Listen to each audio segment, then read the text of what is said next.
How to create your badge collection. First of all, you should be logged into your personal account. Then click on the My Badge Collections tab. Click on the Create New Collection button. Fill in the fields.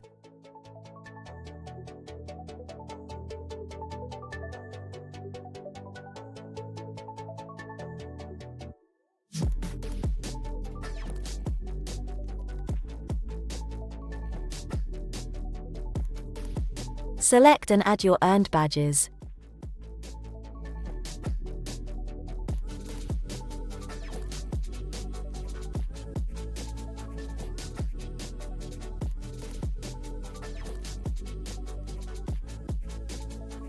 Click Add Badges.